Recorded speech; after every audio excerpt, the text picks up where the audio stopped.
So welcome everybody, welcome back to Tulum Magazine, and I'm so excited for this episode. This episode is a series on courageous Canadian girls, especially those who have made a pivot in their life. And today, I want to introduce you to Melanie Morales, who is a Canadian girl, and she is courageous. And we're going to hear about her journey and how she found herself in Tulum. So welcome, Melanie.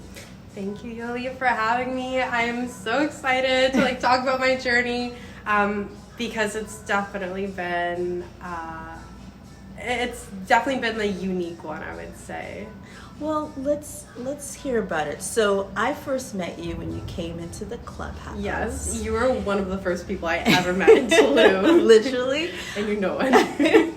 And I have watched you over the months, literally blossom.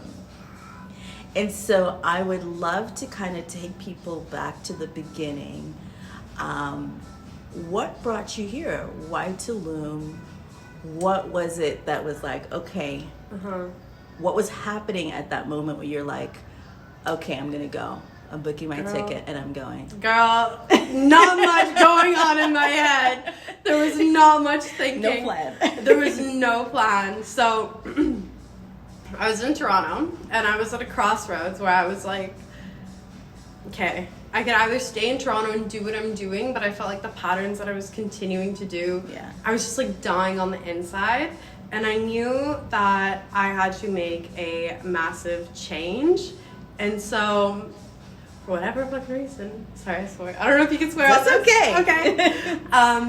The thought popped in my head, move to Tulum. I don't know whose voice, what thought, if it was the universe and why or what. Tulum? I don't know. I literally do not know why Tulum. The only thing I've known about Tulum was that the previous job I used to have, the manager, he used to have a bar here, and he would just say that Tulum's cool and that the cartel shut down his bar. Those were the two things that I knew. And for whatever reason, with that level of knowledge, I made my choice to come here. Yeah. I feel like the biggest thing was knowing that wherever I chose to go, there was going to be problems. Yeah. But as long as you have, I think, a level of self-confidence within yourself, it doesn't really matter where you go because it's what you make out of it. So I knew I was going to make it good.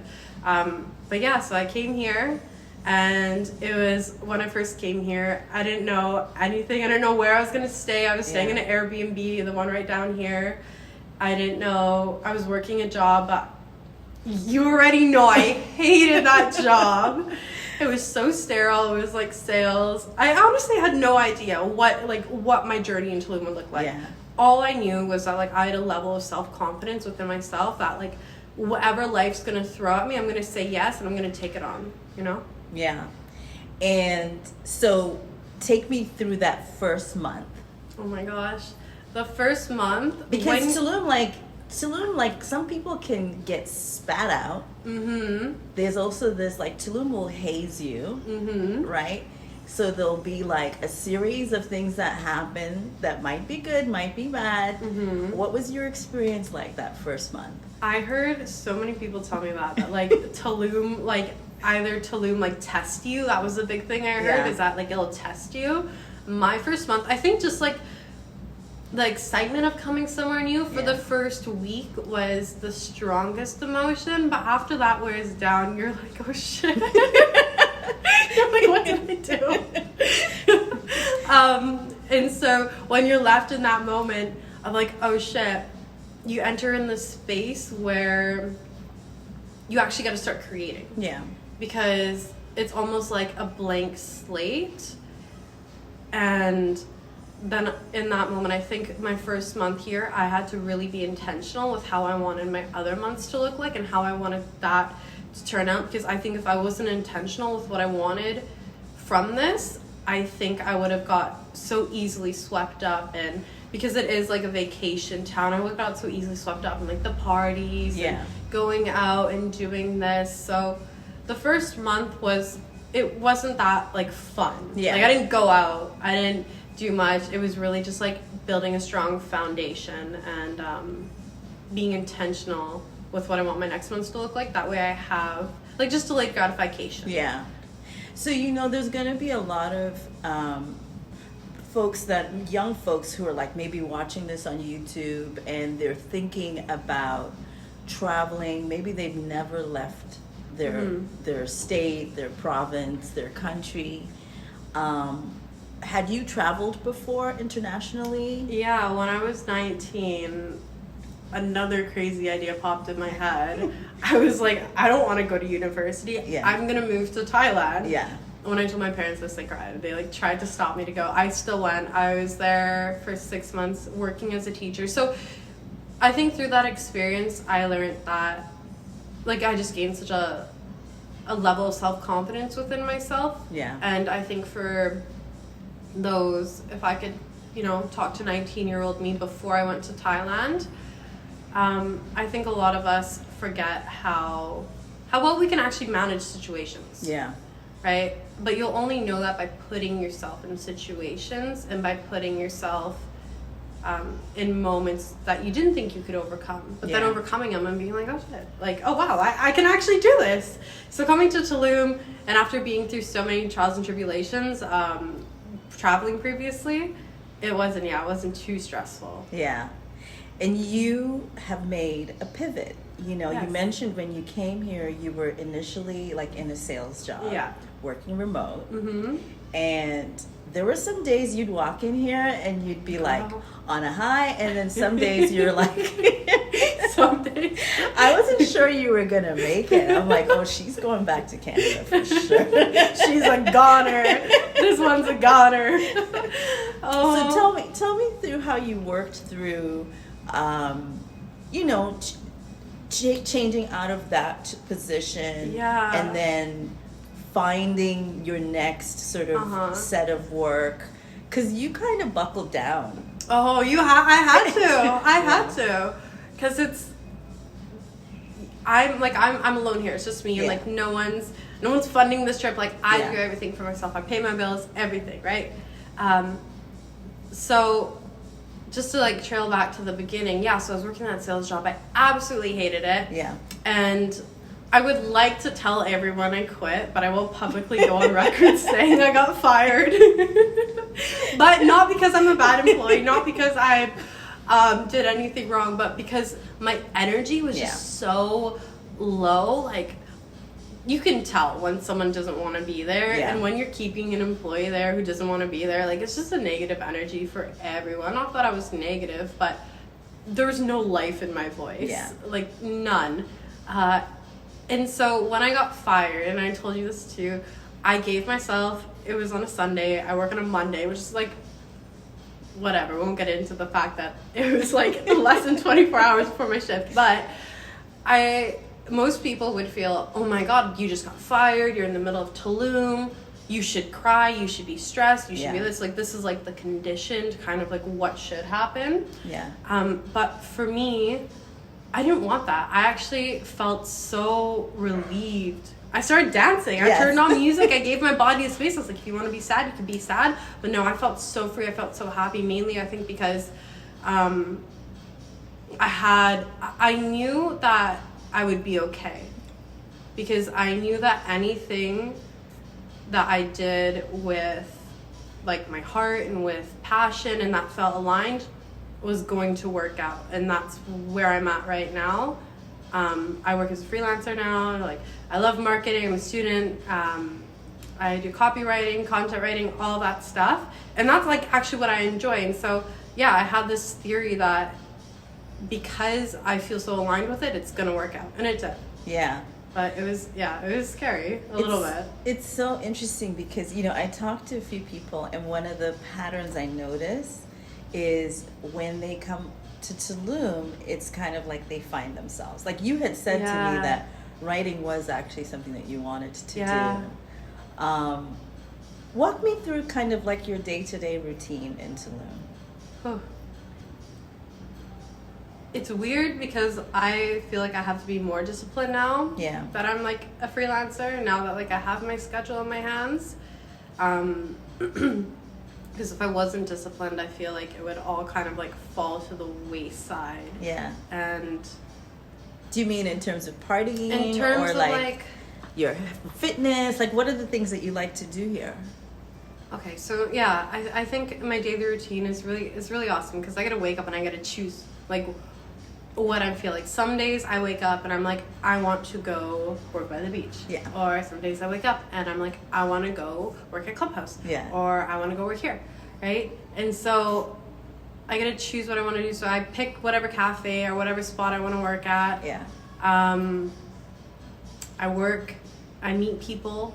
I meet people from all over the world in these places. I get to know a lot of really cool business owners, pick their brains, which is really cool. And when I'm working, I actually lose track of time because it doesn't really feel like work. Work and life for me just kind of like meshes into one at this point. Yeah. And then like, yeah, like sometimes I'll take breaks during work. I'll like walk around, and there's a lot of small little things here in Tulum to do. Once they have like the little ice bath stuff, so go do that. Holistica with the yoga, and I could do it any time of the day, so it's really nice. So yeah, I don't know, my days, it's hard to tell you what my days look like because every single day they're all different, but like bottom line, wake up, ground myself, work. Yeah. So talk about the people that you've met. There are quite a few Canadians here, right? Yeah. Have you been able to connect with some of them? Yeah, it was so crazy. So you were the first Canadian you were like the first person I ever met. You were like the anchor to everything here. God bless you. And so you introduced me to like the digital nomad chat, which is really cool. And then I made a little intro on there because I was like, just put it out there. Yeah. And then I had these, and this was maybe like my first week here. And then these two other Canadians, like Kyle and Damon. Yes. They reached out and he made a group chat and he's like, hey, she's new to Tulum. Here's a group chat I made of other Canadians from Toronto. Didn't have to do that, but just saw a stranger who was alone and said, hey, come here, like you're almost like one of us. That's which so sweet. It was so sweet, and to this day, like I love Kyle, still friends with him, like just people who genuinely want to make you feel like you belong. And that's one thing I was scared of. I think everyone is scared of not belonging, right? Especially when you go somewhere, not being accepted, right? And having maybe to twist and contort yourself to be accepted. Yeah. But I think Tulum is so welcoming in terms of like come as you are. Yeah. There is obviously, I think, that like pocket of people who are very like they have a very spiritual ego, I like to say, where it's all about that and you don't feel welcomed with them because you don't feel like up to par with that. Yeah. But I think that's everywhere. I honestly, the people here, I think everyone's almost on the same page. Like everybody's kind of like on a journey, right? So when you walked in here today, you were like, because you've been here and then gone back to Canada and then come back. Yes. And tell the folks what you were saying to me about your perspective the second time around. So when I first came here, it was so abrupt, it was so quick that sometimes you get doubts in your brain that it was like, was this the right choice? Yeah.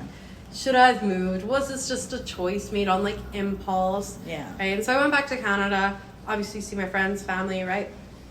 And I came back, and now I don't know what switched while I was back in Canada.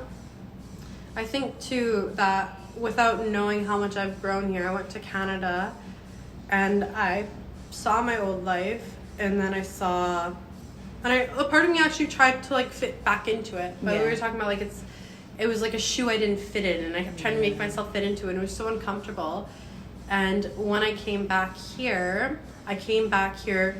with so much more confidence of this is where I'm supposed to be. This wasn't an impulse choice. This wasn't irresponsible choice. Now comparing my life back home and here, now like I want to be here, with all the respect to my previous life and all the routines back home. It just is not, it doesn't like nurture me like being here nurtures me.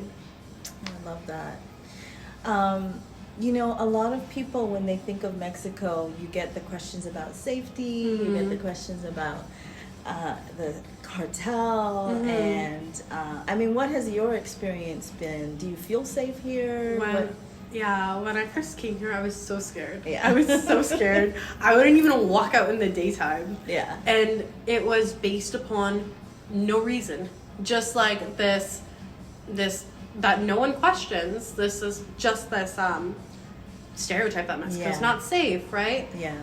And so what I started to realize is I started seeing people walking outside. I'm like, I was like, I kind of maybe I should go outside. I kind of want to be them. I kind of feel FOMO right now. And so I started walking outside, and now to this day, I walk to the, literally, I walk to the, what is that? What, Calle 7? The pharmacy. The pharmacy right here at like 12. Yeah. Like, I don't feel worried. I think, again, a large portion of it comes back to, like, confidence within yourself. Yeah. Now, I wouldn't recommend everyone be like, oh yeah, Mexico's super safe, I'm gonna walk everywhere at night. Obviously practice caution, but I wouldn't let worry consume you and make choices out of fear. I think not making choices out of fear is probably the biggest thing. So in terms of safety, it's like anywhere. Yeah. And don't let that ruin your trip. Like, that's the worst thing. Totally. The days I spent inside where I could have, like, got water or something. I had to, like, tomatoes, like the Uber here. Yeah. I had to, like, tomato food because I was too scared to leave my apartment. I'm like, girl, like, what were you doing? Hello. Right? Hello. But I think you learn. Yeah. Like, and everywhere I think at first is going to be scary. I think it's a given. So let's spill the tea. Mm-hmm. What is the dating scene like here? Because you be always telling me about what. So you have been outside, okay? We've been outside. So, you know, you're a young, beautiful girl who's traveling on your own. What's the dating scene been like? It's kind of tricky. There's two dating scenes. Yeah. It's one portion of it's really tricky and frustrating because a lot of people here are on vacation. Yeah. So you'll meet someone, you'll connect with them, but they're gone next week. Right. And so it's really hard and it gets really exhausting because for me, in any relations I have, like, I want there to be connection, but that's built over time. Yeah. And it gets very exhausting to continuously building connection with this person and this person and this person, right? So I would say it's definitely like a con to living somewhere that is more of a vacation spot. Yeah. But for the people who I found here who maybe live here like longer term, it's actually been it's been good because a lot of people are in that same place of life. Yeah. Where back home, I want to travel, I want to see the world. You're the anomaly back home. Yeah. Right? And that could cause like friction in a relationship back home because that's a good point. People don't understand that need to explore the world, but here you don't need to explain yourself. Yeah. Yeah. I've never had to explain my want to go explore and travel and see the world because everyone here, obviously, that's why they're here, believes in the same thing. So that's been good. Yeah. Where do you think that came from? Like, do you have a lot of travelers in your family? No. So no. Where did you get that from?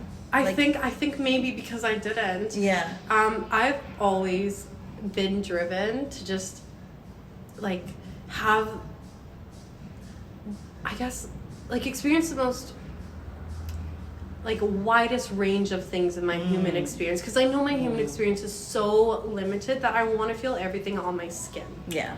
And I want to expose myself to so much, into people, into the world, into ideas, and it's this constant drive that I think pushes me to travel. Yeah. Is to feel everything on my skin, and that means pain as well, right? That also means like challenges. That means fear because a lot of people, they think, you know, just the good stuff. I just want to feel everything good, but the human experience is everything. Yeah. Yeah. Well, I like that you have shared kind of like both sides, you know, the great stuff and also kind of the challenging stuff. For somebody who is thinking about coming to Tulum, Mm-hmm. maybe even moving to Tulum, Mm-hmm. you know, what would be 2 or 3, you know, tips? I would say be intentional. Okay. That was my biggest one when I came here, and I'm happy because I was intentional Yeah. about what I wanted it to look like, what I wanted my life to really look like. Because if you don't know what you want your life to look like, Tulum is so diverse. There's so many like different pockets of like, you have your spiritual community, and you have your travel community, you have your work community, right? Yeah. So you have to be intentional with what you want, who you want to surround yourself with, what kind of experiences you want. Yeah. My second one would be allow yourself to like shed your old identity and the things that may have been working for you back home. Give yourself the grace to let them go, because a lot of things hold us back and a lot of things won't work here. Yeah. Right? If you feel like you're someone who labels yourself as shy, here's a really great opportunity to just let that go, because that is something I feel like will hold you back here. Yeah. Anywhere, really. Yeah. And so allowing yourself to shed. And I think the third one is, and this maybe goes hand in hand with the second one, but questioning like your worldview.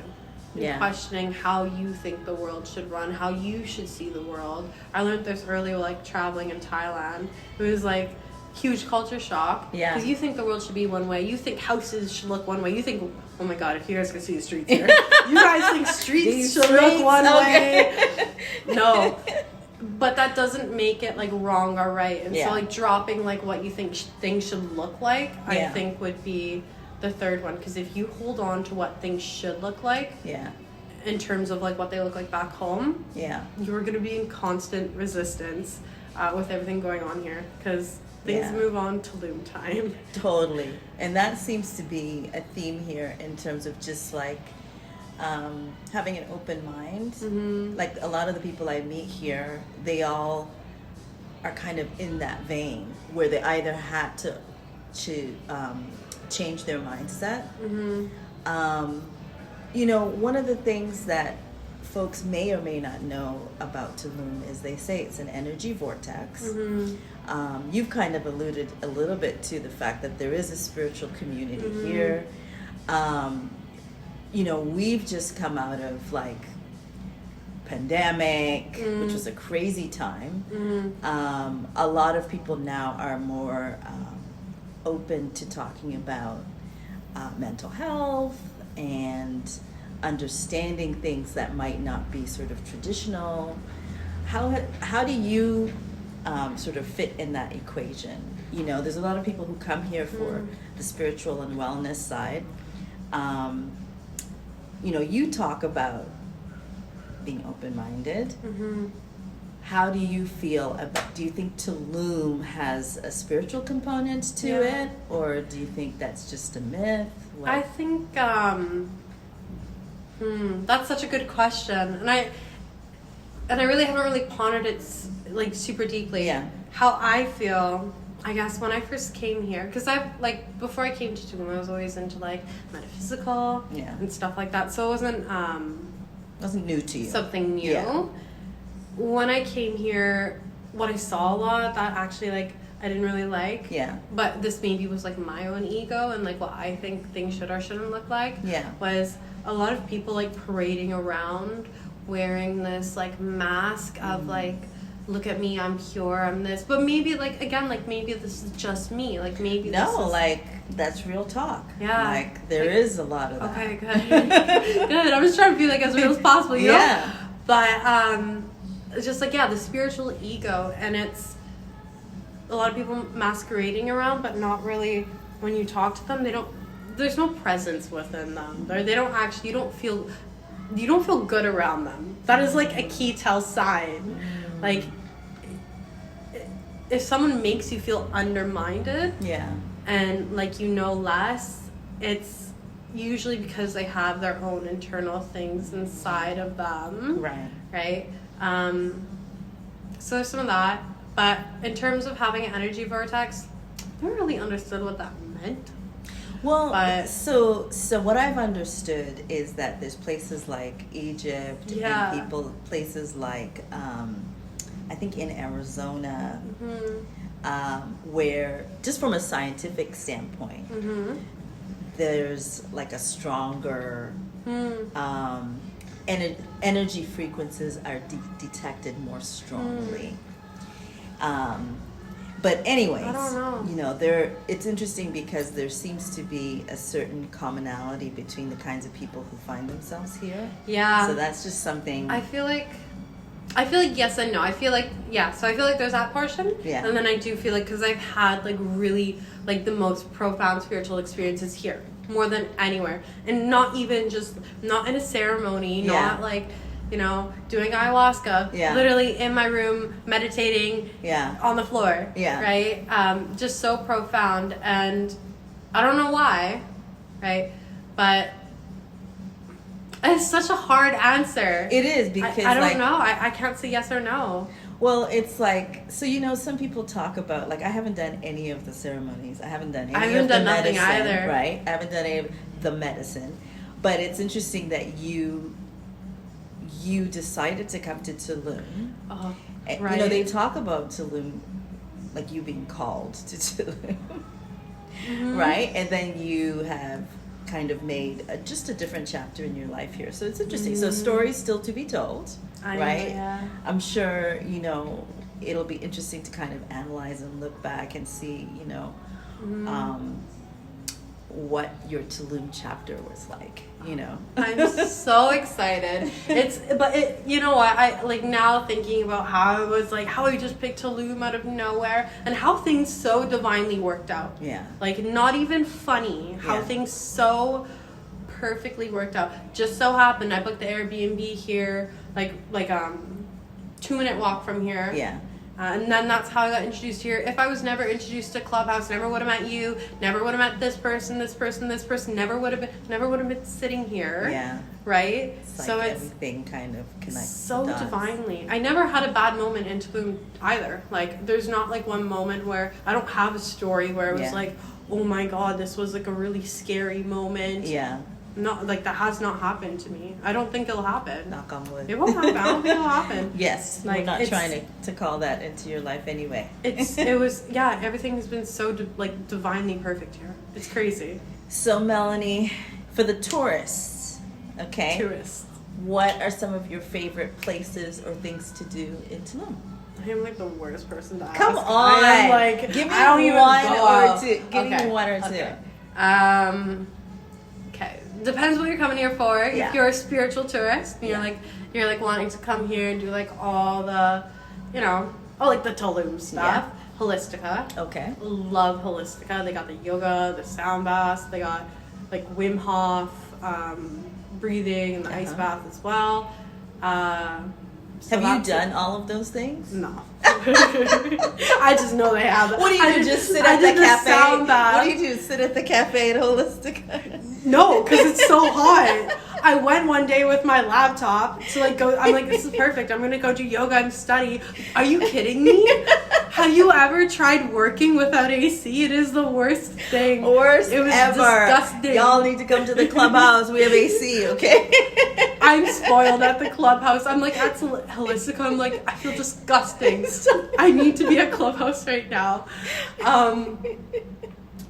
So Holistica is a spot for the tourists. What else? Have you done any cenotes? Girl, no. Oh my God. Okay, we are going to take you on. We're gonna take you out of this house. I don't do anything. Like, actually, I live at Clubhouse. What did you do? You came to Tulum to work, period? Girl, yeah. To get my shit together. Hey, you can say I got my life together in Tulum. No better place. No, like, I do go out. I lied. I actually went to a cenote. Yeah. But it was like, we went right by closing, so it wasn't really like a whole day there. Yeah.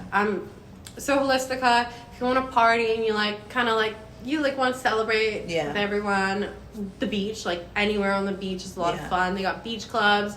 I've only ever been to one, again, because I don't really go out.